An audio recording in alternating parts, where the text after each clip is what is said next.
लखनऊ के अलीगंज अग्निकांड मामले में जांच करने के लिए गठित 2 सदस्यीय एसआईटी की टीम केजीएमयू ट्रॉमा सेंटर पहुंची, जहां ट्रॉमा सेंटर में भर्ती घायल बच्चों में से एक बच्चा अब भी आईसीयू में है, जिसकी हालत बेहद गंभीर बनी हुई है। इस भीषण हादसे में अब तक 15 लोगों की मौत हो चुकी है, जिनके शवों को पोस्टमार्टम के बाद उनके परिजनों को सौंप दिया गया है। जो भी देखा है उसके बाद एफएसएल और बाकी जो एजेंसीज है वो काम करेंगे, उसके बाद ही कोई निर्णायक स्तर पर पाएंगे। यहाँ पे हम लोग नॉर्मली जो लोग इंजर्ड हुए हैं, दो जो जिनको एक स्पाइनल इंजरी है और एक जो लड़की है लवप्रीत, उससे मिले।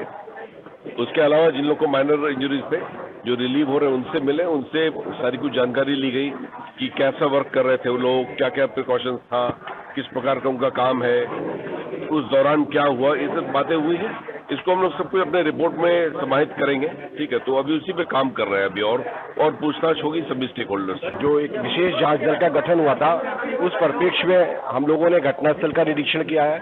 यहाँ हॉस्पिटल में आकर के जो इंजर्ड लोग थे, जो कल डिस्चार्ज हुए थे, उनसे भी बात की गई है, और जो यहाँ पर 2 लोग एडमिट हैं उनसे बात की गई और डिटेल में बातचीत की गई हर तरह से।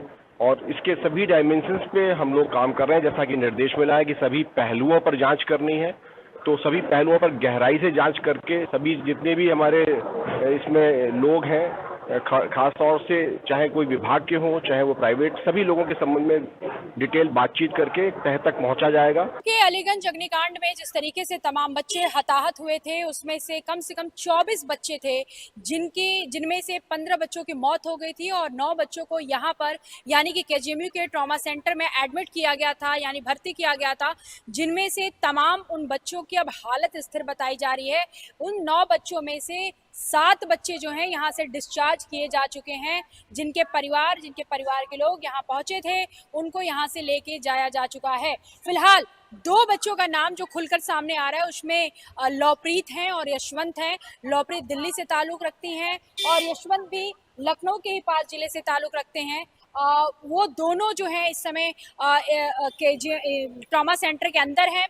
इसमें से बताई जा रही, मैं कैमरा पर्सन कहूँ थोड़ा पास आ जाइए और दिखाइए। यहाँ पे आप देख सकते हैं आईसीयू है। आईसीयू में यशवंत की जो हालत है वो बेहद गंभीर बताई जा रही है और ये कहा जा रहा है कि अभी यशवंत जो है पूरी तरीके से गंभीर हालत में है, लेकिन लवप्रीत की जो है इस समय स्थिति जो है स्थिर है और वो गंभीर हालत से बाहर निकल चुकी हैं।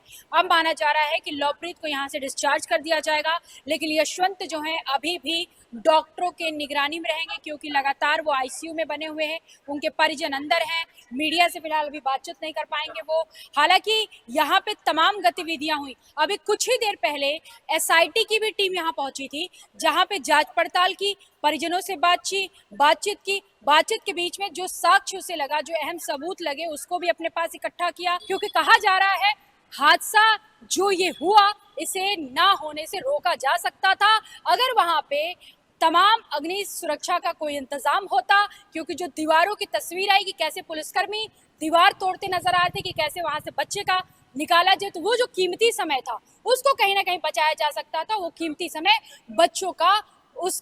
बच्चों का जान भी बचाया जा सकता था। तो ऐसे कई सवाल है, बिल्डिंग मालिक को लेकर भी सवाल है, बच्चों का जो इस समय हो रहा है, बच्चे के परिजन जो है वो कई सवाल खड़े कर रहे हैं, कोचिंग इंस्टीट्यूशंस को लेकर सवाल है, एसआईटी जो गठन है वो उसको भी अपना 7 दिन में रिपोर्ट देना है। प्रथमेश कुमार जो कि एलडीए के वीसी, उन्होंने भी 15 दिन में जवाब जो बिल्डिंग के मालिक उनसे भी मांग लिया है। इसके बाद बिल्डिंग को गिराने का भी आदेश दे दिया जाएगा। फिलहाल उस इमारत को सील कर लिया गया है। तो फिलहाल गतिविधि यहाँ पे बढ़ रही है लगातार। यहाँ पे जो बच्चों के परिजन है वो अंदर मौजूद हैं, बच्चों की भी हालत स्थिर बताई जा रही है। कैमरामैन जिशान के साथ मैं जया सिंह, अनादि टीवी, लखनऊ।